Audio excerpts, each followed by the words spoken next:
Hola, buenas noches. Vamos a dar un espacio de 5 minutos para que se terminen de conectar las personas. Vamos a iniciar el webinar.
Hola, muy buenas noches para todos.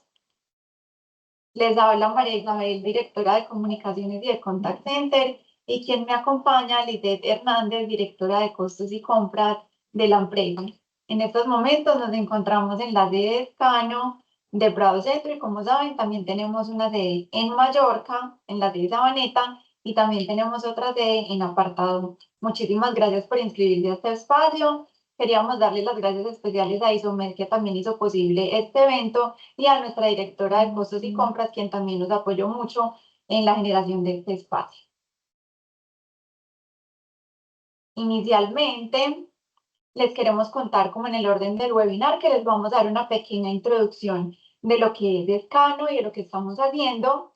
Les vamos a hacer una presentación del profesional encargado y su respectivo discurso, y vamos a dejar para lo último un breve espacio de 15-10 minutos para quienes tengan preguntas para el doctor. Ahorita más adelante les vamos a mandar en el chat el link de asistencia para que por favor se registren. Son solamente 2 preguntas, nombre completo y celular. Ya después verán por qué. Bienvenidos nuevamente. Les contamos que en Escano, adicional a los servicios de ayudas diagnósticas que contamos con resonancia magnética, tomografía, densitometría, mamografía, ecografía, también contamos con el servicio de laboratorio. En este servicio de laboratorio, entre todas las pruebas que manejamos dos pruebas de test de aliento. Estas son la detección de Helicobacter pylori y la detección de sobrecrecimiento bacteriano. Y también son complementarias al servicio de gastroenterología. Recordemos que la detección de sobrecrecimiento bacteriano también es conocida como SIBO. Les presentamos al profesional que nos acompaña hoy. Es el doctor Juan Camilo Ricaurte. Él es médico general e internista de la Universidad de Antioquia, gastroenterólogo de la Universidad CES, ecoendoscopista del Pentax Training Center de Guayaquil y actualmente se desempeña como gastroenterólogo de la Clínica Medellín y del Hospital San Vicente Fundación. Doctor, nuevamente muchas gracias por acompañarnos y le damos espacio para que continúe usted con su ponencia. Muchas gracias. Muchas gracias, Marisabel, y a todos pues por acompañarnos en este espacio. Les voy a comenzar a compartir la presentación. Bueno, la presentación de hoy, un segundo. Listo. Vamos a hablar sobre el test de aliento y sobre el Helicobacter pylori. Tenemos unos 30, 40 minutos, entonces vamos a empezar. Ok, el conflicto de intereses, como ustedes saben, la charla está patrocinada por Laboratorios Isomed, pero los contenidos de la charla son personales, pues son directamente del autor. Y los temas a desarrollar vamos a hablar sobre el Helicobacter pylori enfermedad, pruebas de detención y utilidad, test de aliento, la evidencia actual, el tratamiento contra el Helicobacter pylori y al final, pues unas pequeñas conclusiones y unos tips que les vamos a regalar.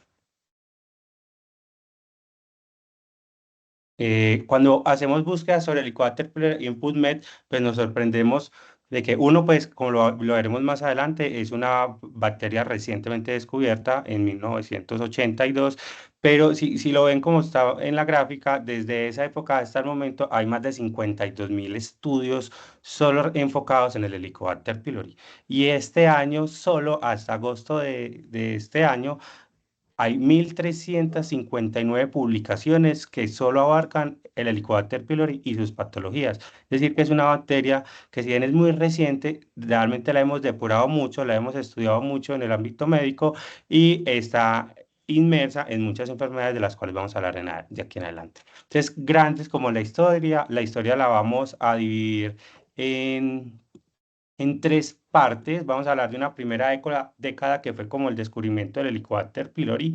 Fue descubierto por Marshall y Warren en 1982. Uno era un estudiante de patología, el otro era su profesor, y fue un hallazgo incidental en pacientes que tenían úlcera gástrica o duodenal y habían sido llevados a cirugía.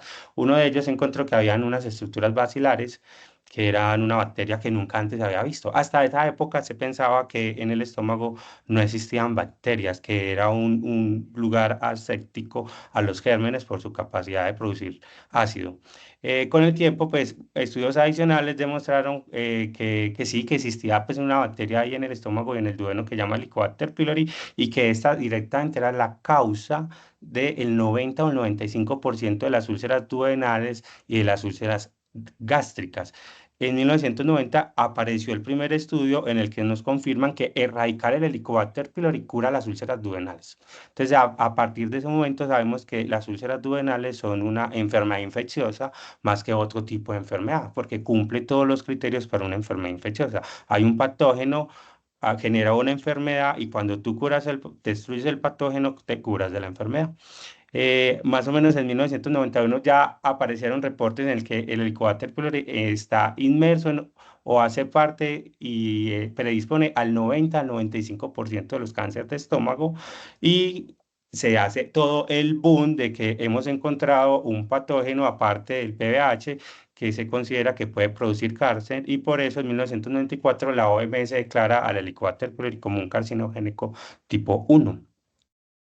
Desde ahí ya sabíamos que había que tratarlo, pero en 1999 ya nos dicen, bueno, tratémoslo con 3 antibióticos porque estamos viendo resistencia bacteriana, como lo confirman en los estudios del 2000. En el 2000, ya en la segunda década, ya todos sabíamos que puede generar cáncer, que es una enfermedad infecciosa gástrica y duodenal, pero el problema era que cómo lo vamos a tratar y comienzan a aparecer resistencia a la claritromicina y a la levofloxacina y comenzamos a desarrollar, pues los investigadores comienzan a desarrollar nuevos métodos de tratamiento y aparece la terapia cuádruple acompañada con bismuto que se desarrolla desde el 2010. Es llamativo que si bien esa terapia ya está en el mundo avalada desde hace 14 años, en Colombia realmente no entra mucho y en Colombia estamos todavía utilizando en la mayoría de los casos terapia triple con claritromicina y metronidazol. Y por último, pues en la última década solo podríamos resumir en el que ya no se utiliza, pues que hay una nueva forma de tratar el Helicobacter pylori es utilizando unos nuevos medicamentos, los praxanes, que son inhibidores competitivos de los bloqueadores de potasio de las células epiteliales gástricas y pues al parecer funcionan mejor que utilizar IVPs y solo se tienen que utilizar durante 7 días. Estos medicamentos estarán disponibles en el país desde el año entrante. Y como ustedes ven, pues cada año, cada 2 años hay consensos de Kioto, hay consensos de Maastricht, y cada uno de ellos pues intenta demostrar que el Helicobacter pylori hay que buscarlo y hay que tratarlo. ¿Cuál es la historia natural de la enfermedad? La mayoría de las personas se infectan en la infancia. Al parecer es una transmisión fecal-oral dado por nuestros padres o compañeros de estudio y el 15% de ellos, solo el 15% de las personas que se infectan tienen una resolución natural. Es decir, la gran mayoría de las personas que se primoinfectan por el Helicobacter pylori tienen una infección a largo plazo, es una infección crónica. Y las personas que logran tener una resolución natural tienen más o menos 2% de reinfección anual.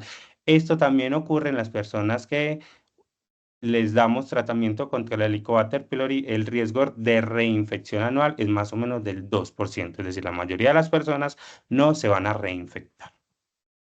Y al hablar de esta bacteria tenemos que tener en cuenta varios factores de virulencia, en especial tres. Uno que es una bacteria pues que tiene que es móvil, que es flagelada, y eso le permite que se movilice fácilmente en el estómago y pueda pasar esa barrera mucosa que tenemos todos nosotros. El segundo factor de virulencia, que es posiblemente su talón de Aquiles, es que tiene una ureasa.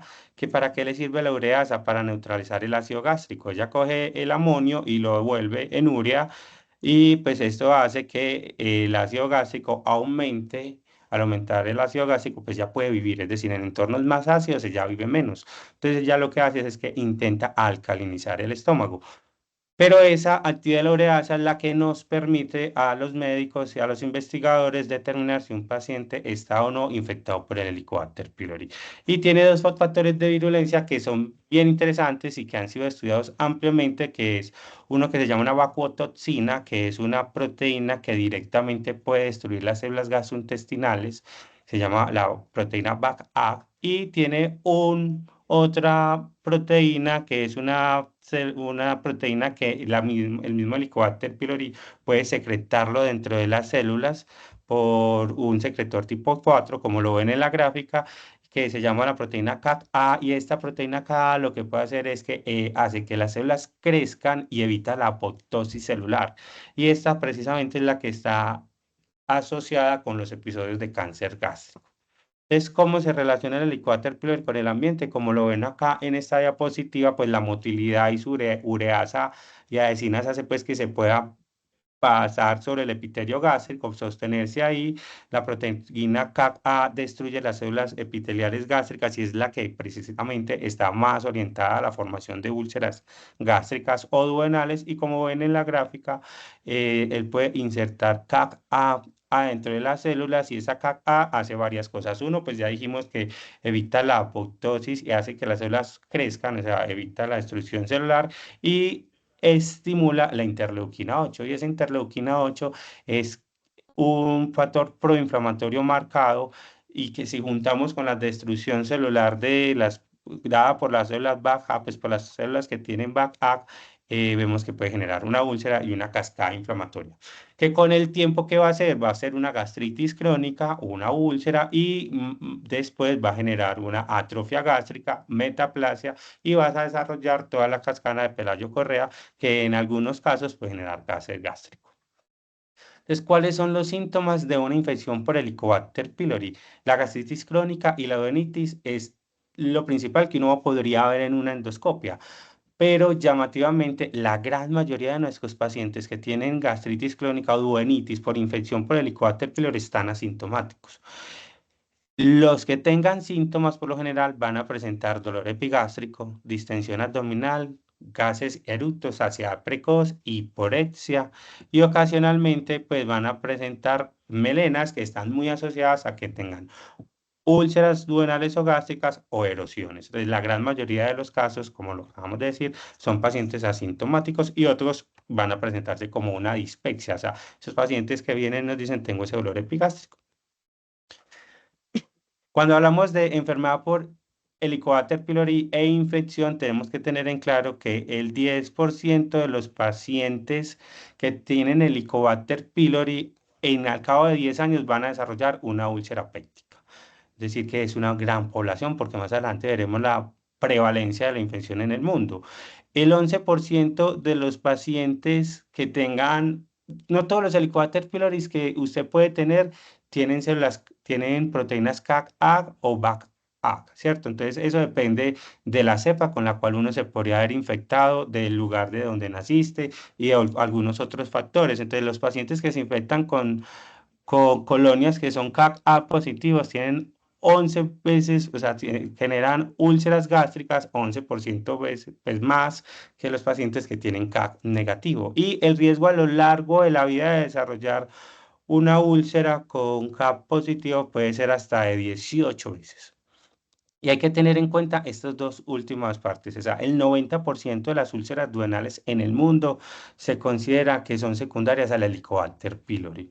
Y como el Helicobacter pylori está tan presente en países de bajos recursos económicos, la OMS recomienda de entrada, si usted encuentra un paciente en una endoscopia con una úlcera duodenal, la OMS recomienda no le tome biopsia, no se gaste el dinero de la biopsia porque eso solo va a incrementar los costos. Si es una úlcera péptica, trátele el Helicobacter pylori de una vez y luego haga un método, pues mide con un método a ver si sí lo erradicó. En Colombia definitivamente no lo hacemos y nosotros como buena práctica clínica tenemos en que todos los pacientes con úlcera duodenal deben de tener una biopsia gástrica para evidenciar evidentemente que tienen Helicobacter pylori en el 90% de los casos.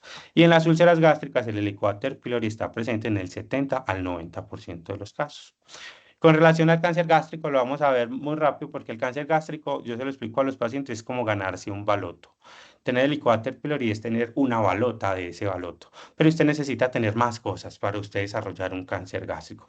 Pero claramente el Helicobacter pylori está marcado como un carcinógeno tipo 1 y en Japón se considera que el 90% de los cánceres gástricos de Japón están asociados al Helicobacter pylori.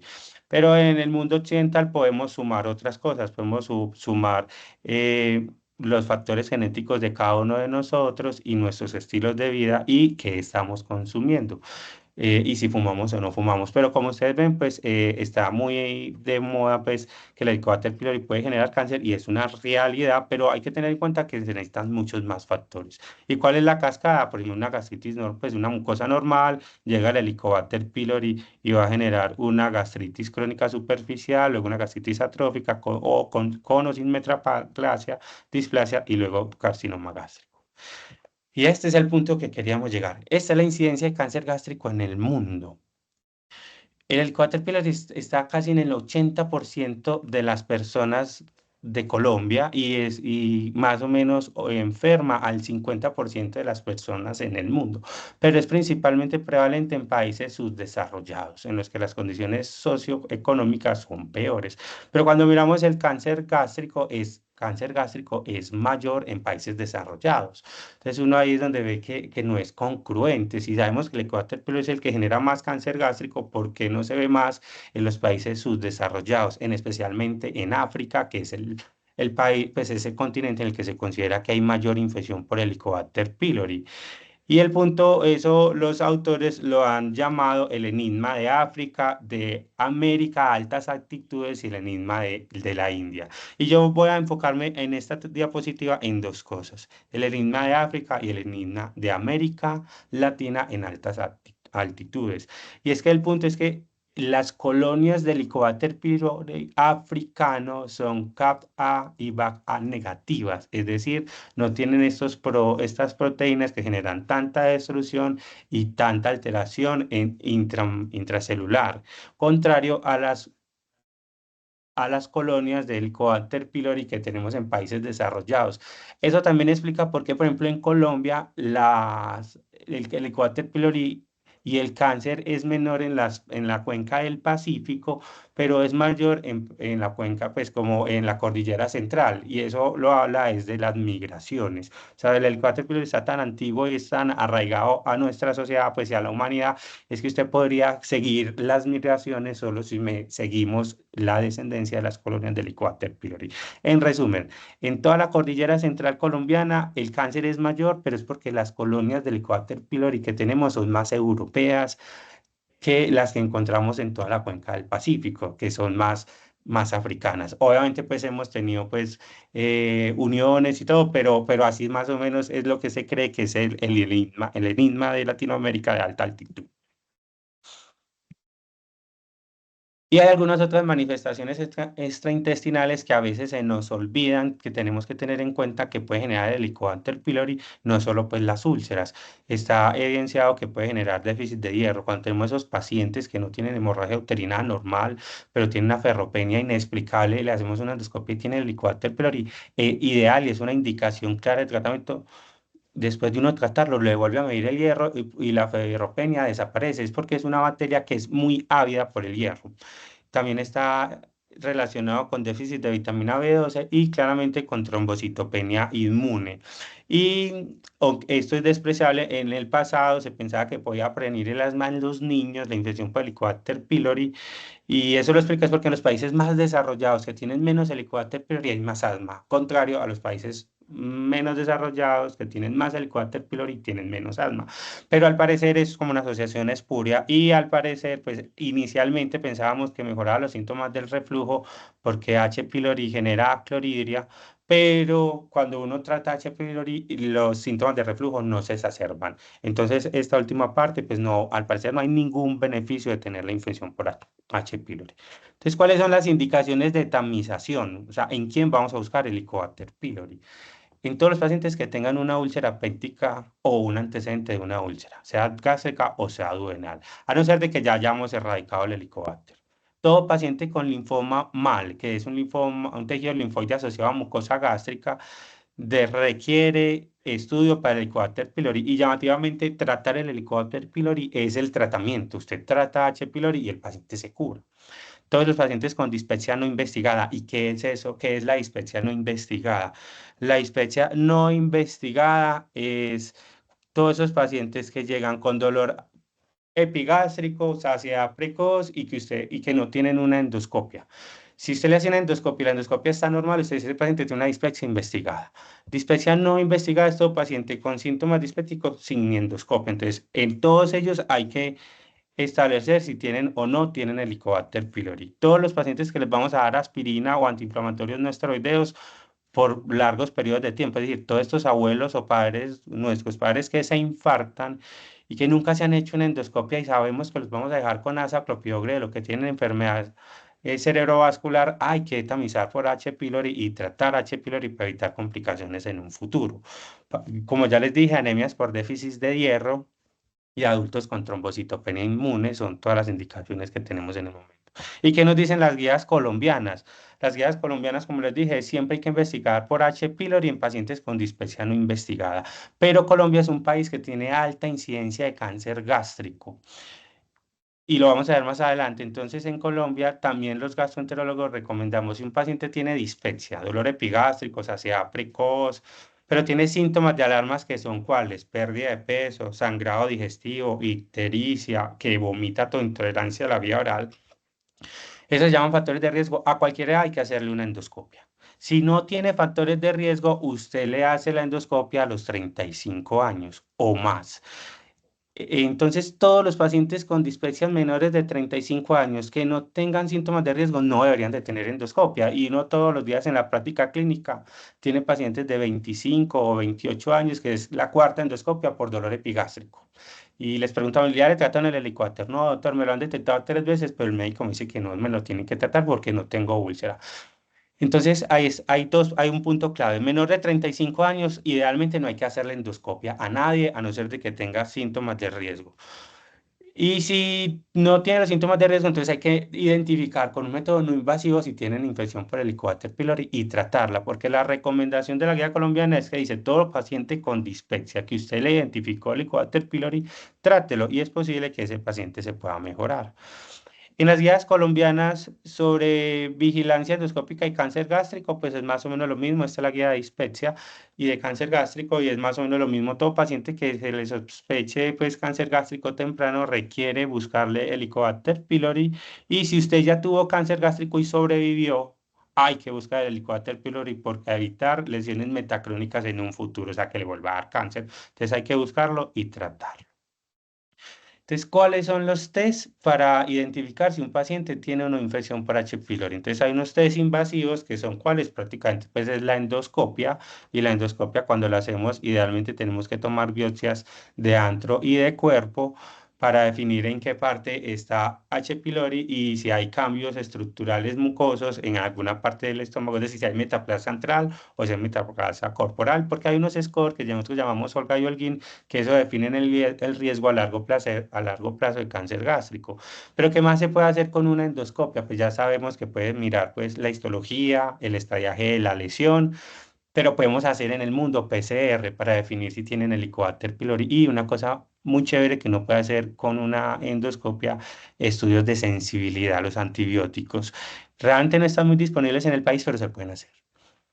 Y también pues se pueden hacer unos test de urea rápida, usted coge una muestra y lo pone en urea, eso se hace en la misma sala de endoscopia, usted podría saber si el paciente tiene o no infección por H. pylori, puede hacer cultivos o los test por PCR. Y hay unos métodos no invasivos que son de los que les vamos a hablar hoy o de los que pues para la charla y es que no invasivos no le podría hacer un test de aliento, hacer una serología en sangre que definitivamente no sirve, es decir, la serología en sangre es inferior a todo lo demás que tenemos para buscar infección por Helicobacter pylori y solo habla de que fuiste expuesto, no te dice si tienes la infección actual, es decir, si te trataron, siempre te va a salir el test positivo o si tuviste una resolución natural, siempre va a salir el test positivo. Tal vez sirva en países que tengan baja incidencia, pero para nosotros realmente la serología no es lo ideal. Y las muestras de materia fecal son ideales, pero si las hacemos PCR. O sea, la PCR en materia fecal es buena y más adelante la vamos a ver, pero el antígeno en materia fecal, como veremos más adelante, realmente no es una prueba ideal para el diagnóstico de la infección por H. pylori. ¿Y por qué hacemos esto? Es decir, ¿por qué les damos a ustedes esta charla y por qué es importante? Y porque yo creo que a los colombianos nos falta hacer como eco de H. pylori. Acá siempre hablamos de prevención de cáncer de mama, de prevención de cáncer de cervix, pero más adelante en una, dos o tres diapositivas se van a sorprender porque les digo esto. Esto lo hicieron los japoneses. Japón tenía alta incidencia y mortalidad por cáncer gástrico. Y entonces, como dice acá, el cáncer gástrico en el mundo es la quinta causa de cáncer. Pero en Colombia, en los últimos años, se muere más la gente de cáncer gástrico que cualquier otro tipo de cáncer.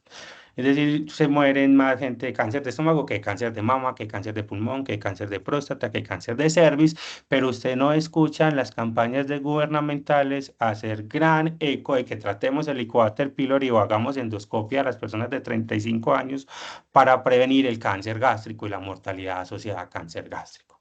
En Japón, ¿qué hacen? En Japón desde los 15 años hacen tamización de H. pylori.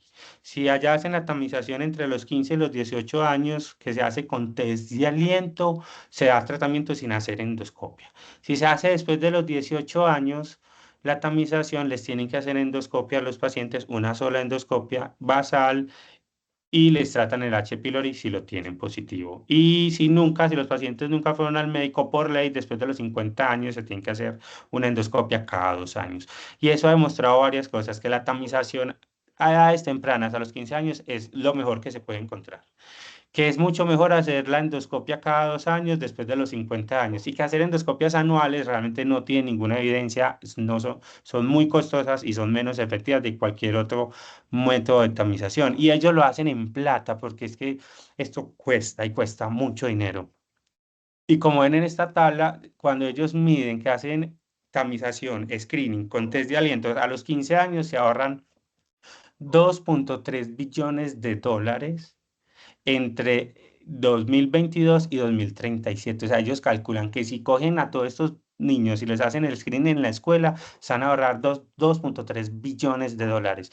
Y por cada 100.000 habitantes van a disminuir 436 casos de cáncer gástrico y van a disminuir más de 215 muertes relacionadas con cáncer gástrico por cada 100.000 habitantes.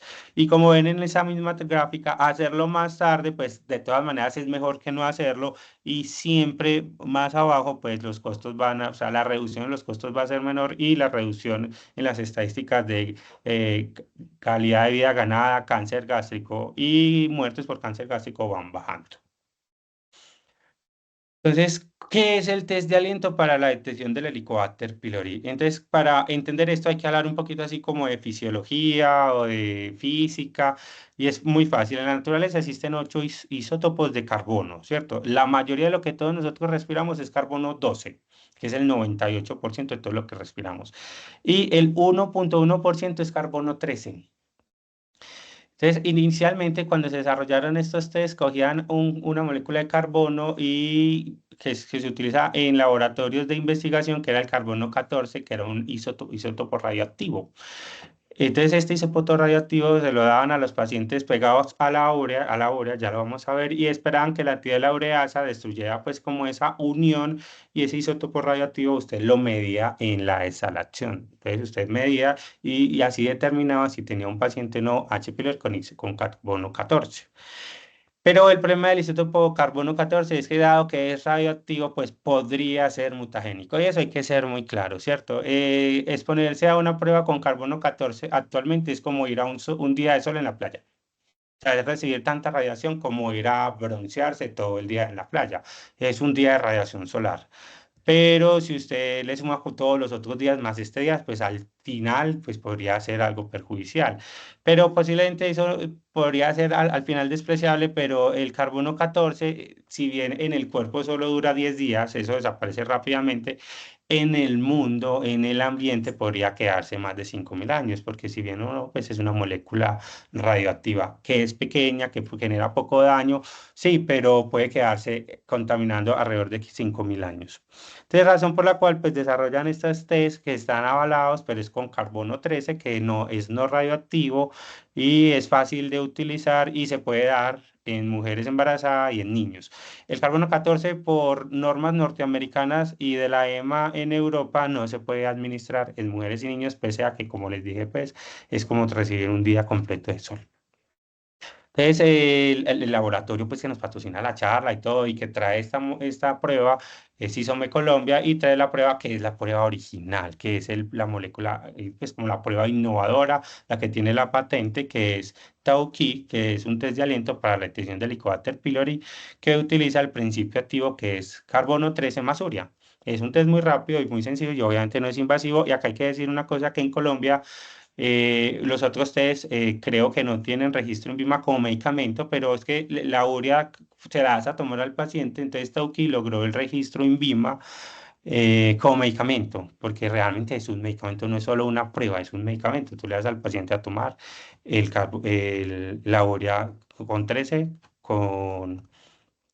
para detección pues, del Helicobacter pylori. Entonces, como les dije, es el desarrollo original que ya perdió la patente por los años, pero que estuvo pues como patentada. ¿Y cómo funciona pues la prueba? Como les dije, la gráfica en la parte de abajo, ustedes ven, le damos a los pacientes carbono 13 más urea, aprovechamos la actividad de la ureasa del Helicobacter pylori, eso se degrada en amonio y carbono 13, y ese carbono 13 pasa rápidamente a la sangre y cada uno de nosotros lo exhala en la respiración. Eh, entonces, ¿qué nos trae el kit? Como ustedes ven ahí, el kit trae 4 cositas que son fáciles de hacer y que tenemos que hablar. Trae 2 frasquitos que están marcados que se llaman basal, 2 frasquitos que están marcados que se llama post, 2 pajuelitas como para que usted sople la urea y algo muy importante que es un sobre de ácido cítrico anhídrico que el laboratorio lo llama Citral pylori. ¿Y por qué es importante el Citral pylori? En especial cuando vamos a confirmar la erradicación del Helicobacter pylori, es porque el Citral pylori acidifica el estómago, y al acidificar el estómago, el Helicobacter pylori produce más ureasa. ¿Para qué? Porque él necesita un medio básico para vivir. Entonces, si usted le acidifica el estómago, él produce más ureasa, y ese es el plus de que, y es pues es lo que nosotros utilizamos, es como su puñal en el Helicobacter pylori. Al producir más ureasa hace que la sensibilidad de la prueba mejore.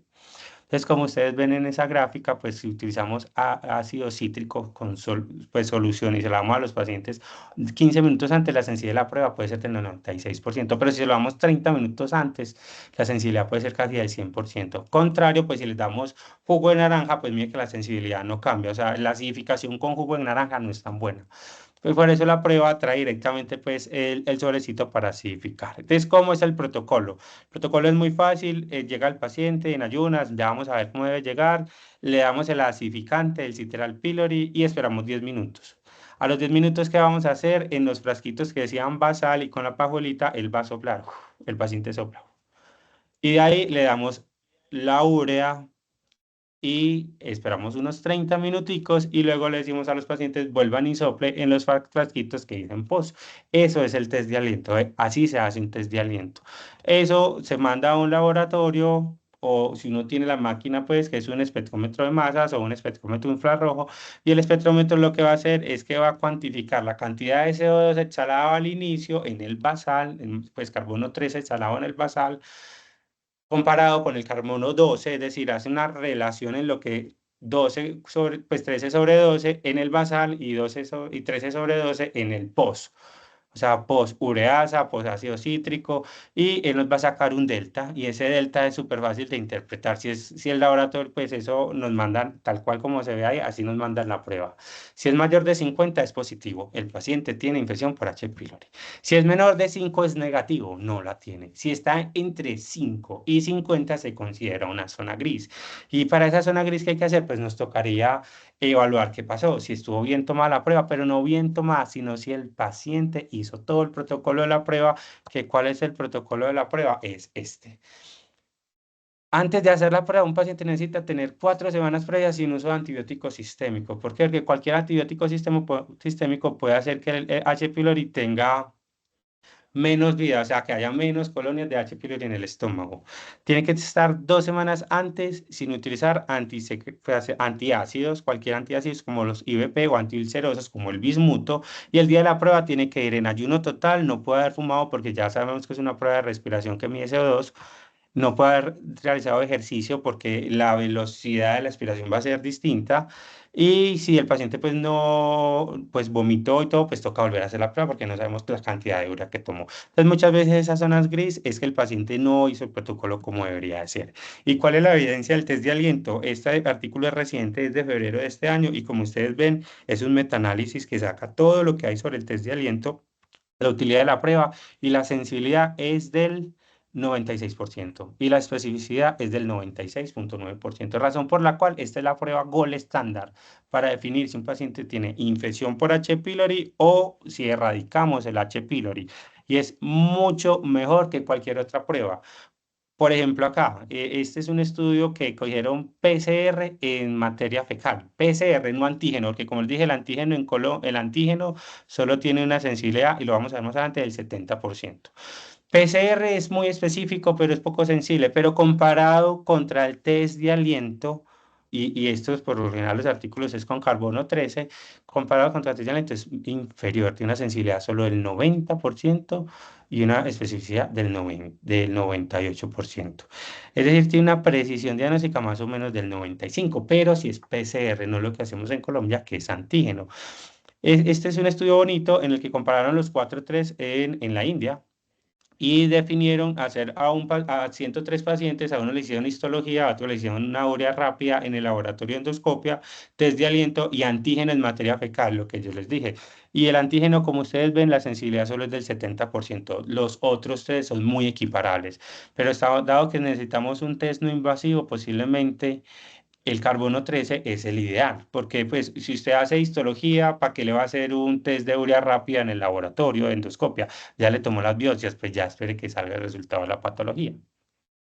Entonces, ese es el punto de por qué el test de aliento es el gol estándar y realmente ni siquiera el cultivo es el gol estándar de la infección. El gol estándar siempre va a ser el test de aliento, es cómodo, seguro, es muy rápido, está totalmente aprobado en el mundo, es práctico, es económico y tiene sensibilidades y especificidad que pueden llegar casi al 100%. ¿Y por qué es importante todo esto? Por esta gráfica, la prevalencia del Helicobacter pylori es altísima. En Colombia puede ser hasta el 80%. Es muy alta. Y como ya dijimos que puede estar asociado a cáncer, pues si usted trata el Helicobacter pylori, disminuye la incidencia de cáncer gástrico, como lo demostraron los japoneses. Entonces, ¿cuáles son los beneficios del tratamiento? Reducir las úlceras gástricas duodenales, promover la cicatrización de las úlceras gástricas y duodenales, disminuir claramente el riesgo de cáncer, curar el linfoma mal, como ya se los había dicho, evitar la progresión de la atrofia gástrica, el alivio de la dispepsia y mejorar muchas otras cosas como anemias ferropénicas o megaloblásticas o mejorar el recuento plaquetario en trombocitopenia inmune. Y idealmente esta es la medicina del futuro, es cómo vamos a tratar el H. pylori. Idealmente deberíamos de hacerlo como tratamos todas las infecciones. Todos nosotros pedimos un urocultivo y esperamos la sensibilidad para ver si le ponemos nitrofurantoína, cipro o algún otro antibiótico. Pero H. pylori por lo general los tratamos empíricamente y como vemos en esta gráfica, pues cuando tratamos empíricamente podemos tener buenos resultados, máximo hasta el 84%, pero por lo general no pasa el 70% de efectividad, contrario a si lo tratamos de acuerdo a los cultivos de sensibilidad. El problema es que la sensibilidad toca hacerla idealmente por PCR, porque el cultivar H. pylori es difícil, se considera una bacteria fastidiosa, ese es el término de cultivar. Y entonces, ¿por qué la PCR es tan buena? Porque la PCR, si uno compara PCR en tejido y en materia fecal, para resistencia es muy buena y puede tener sensibilidades hasta el 83%, digamos, para levofloxacina, pero es muy específica para clarito y levofloxacina. Es decir, que ese es el futuro. El futuro es medir la sensibilidad y de acuerdo a la sensibilidad, tratar H. pylori. Pero como no lo tenemos, entonces nos toca mirar cuál es la resistencia antibiótica que tenemos en el país, que es uno, cuando lee H. pylori, pues hablan mucho de la China, de la India, de Estados Unidos, pero no, cuando usted lo va a tratar tiene que mirar la epidemiología local. Hay varios estudiecitos buenos que han salido en Colombia y acá intentan como agrupar varias cosas. Entonces, así grande. La amoxicilina obviamente es el antibiótico más prescrito, pero en Bogotá ya hay resistencias hasta el 7%. Y en Tumaco hasta el 20%, porque como lo vemos, las zonas colombianas pues somos bien diferentes, en unas utilizan más antibióticos, unos u otros, diferente pues de la zona del país. El metronidazol, sí, claramente, definitivamente lo creo que les quede claro a todos, no sirve para tratar H. pylori, a no ser de que le demos bismuto. En Colombia la resistencia puede ser del 66 al 88%, o sea, no es una buena recomendación dar metronidazol, aparte los pacientes se ponen mal, tiene mal sabor de boca, genera mucha diarrea, no pueden tomar, viven tristes, son 14 días aburridos, es mejor no darles el metronidazol porque claramente van a fallar. En Bogotá la resistencia al metronidazol puede ser hasta el 93%. Claritromicina, miren muy bien esos datos, Bogotá hasta el 60% de resistencia y en Antioquia, donde estamos nosotros, 18% y Levo hasta 23%. Este estudio está más reciente, este es de 2024, de agosto de este mes, pues de este mes, en el que lo hacen pero en Pereira, que puede ser muy parecido a nosotros. Resistencia al metronidazol en Pereira, 83%, claritromicina 19%, amoxicilina 9,5%, Leo 26%, ribacimina 23% y tetraciclina 0%. Pero es que dar tetraciclina es muy incómodo porque genera demasiados síntomas. Entonces, cuando uno va a tratar H. pylori, tiene que tener en cuenta estas cosas que salen en esta gráfica. El paciente es alérgico a la penicilina. Si sí es alérgico a la penicilina, de entrada le damos terapia cuádruple con bismuto. Es decir, le damos bismuto, claritromicina o levofloxacina, amoxicilina y un IVP.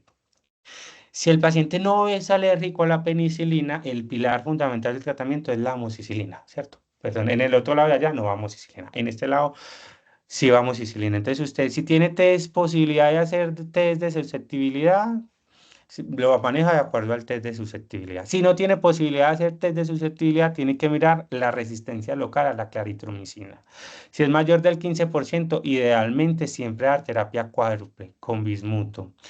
Y ese es el punto en el que yo les decía, mire muy bien lo que les acabo de mostrar, la claritromicina casi que en Colombia todos estamos por encima del 15%, porque acá en el eje cafetero era el 3,8, pero 2 años después ya era el 19. Es decir, que en Colombia idealmente hay que dar terapia cuádruple porque todos tenemos resistencia a más del 15%. Y eso explica por qué vemos tan seguido la falla de los tratamientos, porque ¿qué les damos? Amoxicilina, claritro y omeprazol. Realmente el omeprazol es inferior al esomeprazol. Entonces, obviamente los pacientes llegan donde el gastro, donde el internista vuelven donde los médicos generales, a decir, eso no me sirvió y aparte estuve mal 15 días y yo no me vuelvo a tomar nada. No me mande nada que yo no me voy a quedar así, no me voy a tratar. Entonces, perdemos una muy buena oportunidad. Razón por la cual en el mundo, debido a esa poca tolerancia a estos antibióticos, existe esta nueva forma de tratamiento que yo se las promuevo, que idealmente yo creo que debería ser la primera forma de tratamiento y si el paciente falla, les daríamos la terapia cuádruple. Y es que es dar terapia dual de altas dosis. Este es un estudio local hecho en Medellín por el doctor Rodrigo Castaño y compañía en la Universidad CES y la terapia dual de alta dosis es que es dar 1 gramo de amoxicilina 3 veces al día, cada 8 horas. Y asociado a ese gramo de amoxicilina, esomeprazol. Tiene que ser con el esomeprazol 40 miligramos cada 8 horas. Es decir, se da las 3 tabletas cada 8 horas. Y con eso la efectividad es igual que dar terapia cuádruple con bismuto, es igual de efectivo, pero como ven en la segunda tabla, la que dice efectos adversos, los efectos adversos se disminuyen significativamente, que pasan del 36% al 16%. Es decir, que esta sería la terapia ideal como primera línea. Si el paciente falla, vamos a terapia cuádruple con bismuto y eso es lo que estamos haciendo ahora en la práctica clínica. Pero pese a todas estas recomendaciones y todo lo que hay en la guía, vea este último estudio tan bonito y nos muestra que este fue hecho por Audi Pharma hasta el año 2000. Ellos medían los regímenes apropiados. Y mire que apropiados para ellos es terapia triple, que tengan o no tengan claritromicina y metronidazol, pero para ellos en esa época eran los regímenes adecuados de erradicación contra el Helicobacter pylori en Colombia y solo eran regímenes adecuados que yo considero que están mal en el 58,3% de las personas, digo 54,8% de las personas que lo mandaban estaban adecuados para ellos.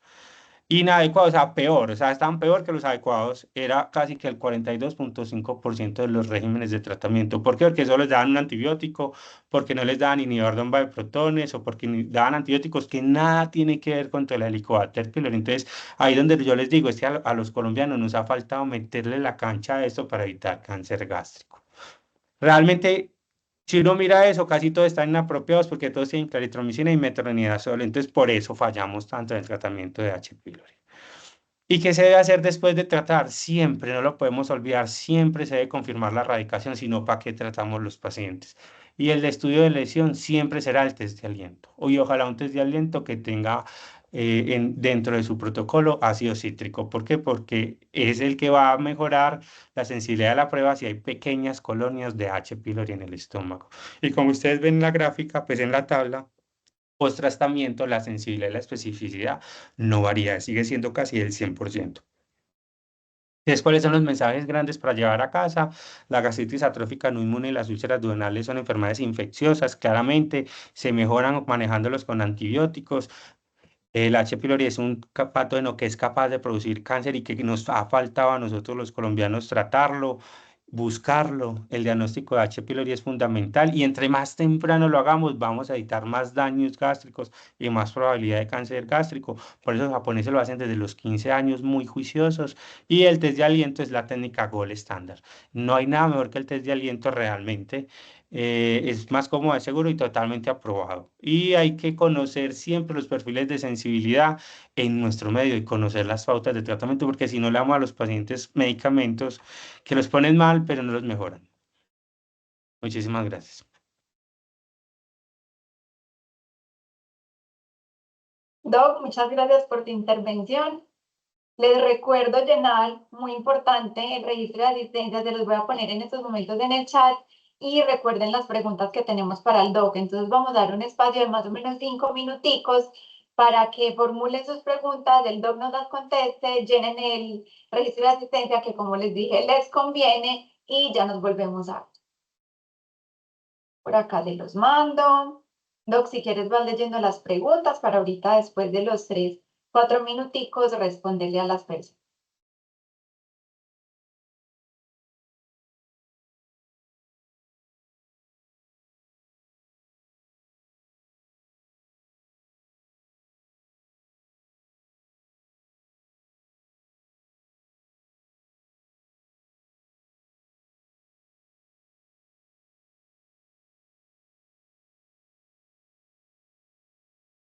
Somos 50 personas conectadas y solamente 15 personas juiciosas nos han llenado el registro de asistencia.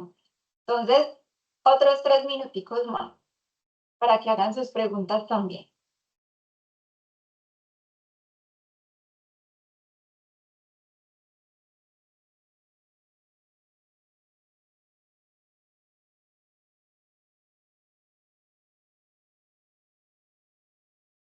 Bueno, mientras que se terminan de registrar, Doc, nos pregunta Ricardo Gómez, ¿el test lo puede ordenar el médico general o solo es válido si lo ordena el médico interno? El test desde hace varios años es PBS. Tiene indicación PBS en todos los pacientes con dispepsia. De ahí están las tres guías colombianas de dispepsia, de tamizaje de Helicobacter pylori y de cáncer gástrico. Es decir, que lo puede pedir cualquiera de nosotros, médico general, internista, gastroenterólogo. Y es mucho más fácil para una EPS aprobarles un test de aliento en un paciente de 18 años sin factores de riesgo, que es la indicación que tiene dispepsia, que pedirle una endoscopia. Porque usted con la endoscopia los pone a voltear, que tiene que ir donde el cirujano, donde el internista, y al final la endoscopia es para buscar el Helicobacter pylori. Y una endoscopia incrementa demasiado los costos para llegar a la misma conclusión. Si tiene o no tiene infección del Helicobacter pylori, tratarlo. Entonces siempre es mejor el test de aliento y lo puede pedir cualquiera de nosotros. Listo, Doc, nos pregunta Solange, si tuve la bacteria, hice el tratamiento, realmente no hice la prueba de aliento, ¿se puede realizar la prueba 4 meses después para saber si se erradicó? Pues la prueba, la recomendación es hacerla 4 meses después del tratamiento, que uno, o 4 meses después de haber tomado antibióticos. Ojo que no es solo antibióticos contra H. pylori, es todos los antibióticos. Si usted tuvo una infección urinaria y le están tratando con antibióticos, le toca esperar 4 semanas, pero 4 semanas para podérsela hacer. Y la prueba se puede hacer en cualquier momento de la vida. La reinfección en adultos es solo del 2% anual. Es decir, que si te trataste hace 2 años, pues es probable que si te lograste erradicar, solo hay un 4% de riesgo de que estés reinfectada. Es decir, que si estás reinfectada ahora, seguramente no fue por esos 2 años, sino porque quedaste maltratada desde hace 2 años. Esa es la diferencia. Listo, nos pregunta Jennifer Tatiana Díaz, ¿hay alguna restricción para la administración, para administrar la urea? No, ninguna. Las restricciones son esas que dice el protocolo. Es decir, si es carbono 13, niños y embarazadas, no problem. Si es carbono 14, que está disponible en el mercado, no se pueden menores de 5 años en mujeres embarazadas, pues por normativa internacional. Aunque pues no les va a pasar nada, pero por normativa internacional así es. Y la restricción no puede fumar. Eso está claro, no fumar. Y cuando llegan a los laboratorios los van a dejar sentados 15 a 20 minutos porque tienen que estar en total reposo. Y no tomar café y estar en ayunas. De resto, no más. Listo, Cristian Mejía nos hace dos preguntas, una la contesto yo, la otra la contesta el doc. Que si le vamos a compartir la grabación, sí, Cristian, nosotros tenemos la base de datos de las personas inscritas, quizá no quede en la mejor resolución porque como es tan extenso lo podemos comprimir, pero sí les vamos a compartir la grabación. Y nos pregunta para el doc que si la prueba de aliento puede ser alterada por el SIBO. No, no, porque la prueba de aliento para sí, no, es que específicamente células, pues bacterias que tengan ureasa son muy poquitas. Entonces, si bien eso para el Helicobacter pylori es la capacidad de sobrevivir en el entorno ácido, es su talón de Aquiles. Entonces, precisamente por eso desarrollaron la prueba de aliento unida a la urea, para mirar si hay una actividad de ureasa. Entonces, no, el SIBO, por más SIBO que uno tenga, uno le hagan un test de SIBO que ya están disponibles en el mercado y tenga el primer pico, el doble pico súper alto. mm, si usted no tiene el Helicobacter pylori y le hace un test de aliento, le sale negativo. Ya no se altera por el SIBO.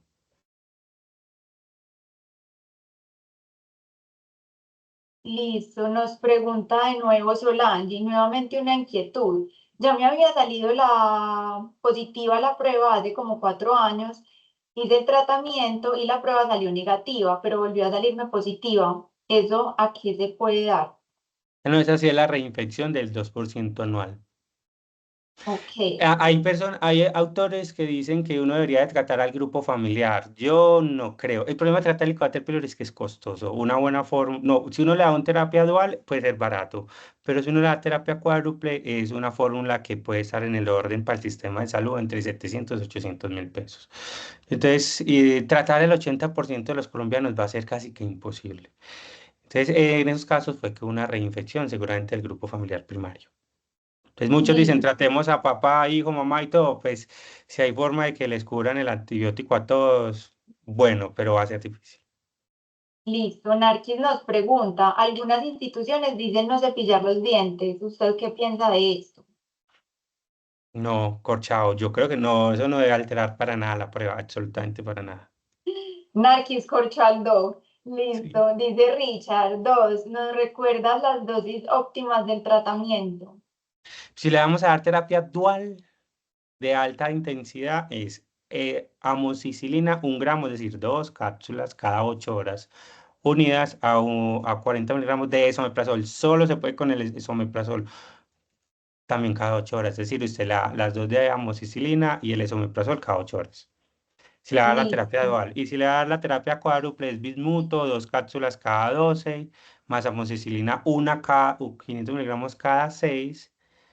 Claritro, porque si usted se iba con terapia con bismuto, sí le puede dar claritro 2 veces al día, o le da una vez levo, y esomeprazol 2 veces al día. Esa es la terapia cuádruple, que es la más cara.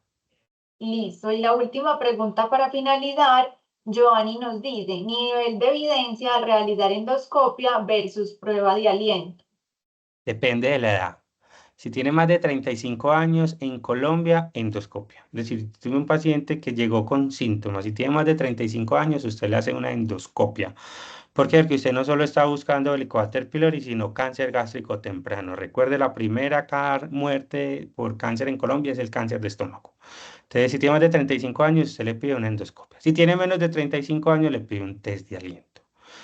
A ambos, cuando les trate el Helicobacter pylori, les pide un test de aliento de control. O sea, hacer una nueva endoscopia de control solo lo dejamos en un paciente. En el paciente que tiene una úlcera gástrica o duodenal sospechosa, que usted le tomó las biopsias y le dijo, esto es un Helicobacter pylori. Usted lo trata, pero como usted no queda con la duda de que si sería solo el Helicobacter pylori, era un cáncer que estaba muy inflamado por el H. pylori y solo a ese usted no le haría el test de aliento, sino que le vuelve a hacer una endoscopia para estar seguro que se curó. O si la úlcera todavía está, eso no era un H. pylori, sino que era un cáncer con H. pylori. Entonces, solo en ese volvimos a hacer la endoscopia. O sea, hacer endoscopias para definir erradicación es realmente muy costoso y no es costo efectivo. Listo, Doc, muchísimas gracias. Vamos a hacer un cierre para los juiciosos que nos acompañaron y se registraron con un pequeño regalito. Nosotros les recordamos, como les decíamos ahorita, tenemos entre pues, todos los servicios. Esperen, yo comparto mi pantalla. Denme un segundo, por favor. Ahí están viendo mi pantalla, creo que sí. Bueno. Entonces, como les contábamos, nosotros en nuestra sede de Mallorca tenemos nuestra línea de bienestar en la que estamos incursionando. Nuestra línea de bienestar está compuesta por sueroterapia y cámara hiperbárica. Entonces, para los juiciosos, vamos a rifar una sesión de vitamina C del servicio de sueroterapia de la línea de bienestar.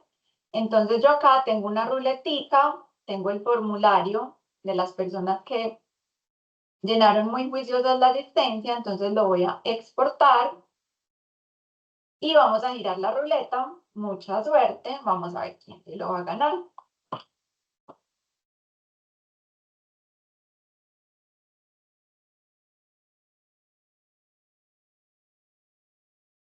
El número 14, ya vamos a mirar quién es el número 14. Como nos dejaron nombre completo y celular, será contactado por nosotros para programar su sesión de vitamina C.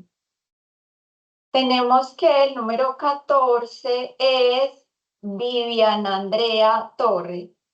Vivian, muchas felicitaciones, muchísimas gracias por acompañarnos. Nuevamente les queríamos dar las gracias a ustedes pues por acompañarnos acá en este espacio. La verdad queremos seguir repitiendo pues como estos espacios académicos en los que podamos dirigir pues como la información que tenemos como dudas. También queríamos hacer como una pequeña cuña.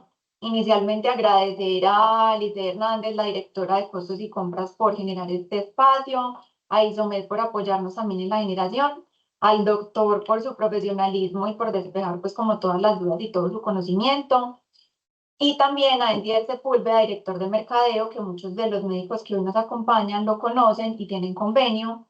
Yo les recuerdo que tener convenio con Escano pues trae muchos privilegios, no solo en cuanto a tarifas para los usuarios, sino también en oportunidad de asignación de citas, en chat exclusivo y línea telefónica exclusiva para los pacientes y resultados en menor tiempo que pues, lo habitual. Entonces, si eres médico y aún no tienes convenio, te regalamos el contacto del director de mercadeo, Endier Sepúlveda, quien hoy también nos acompaña en la reunión. El celular es 317-667-9401. De todos modos, creo que todos los aquí presentes tienen contacto con nosotros de alguna u otra forma. Ahí también pueden pedir los contactos que requieran o seguirnos en redes sociales, @escanografía, tanto en Facebook como en Instagram, que ahí tenemos pues como toda la información. Les recordamos los test de aliento que tenemos, estas dos pruebas, por si quieren hacer uso de ellas, que también son complementarios pues como al servicio de laboratorio y de gastroenterología. Y ya, básicamente es eso. Muchísimas gracias por acompañarnos a todos. Muchas gracias, Doc. Y de nuevo, muchas gracias a todos los asistentes por estar aquí presentes. Les deseamos una feliz noche. Hasta luego, muchas gracias a todos.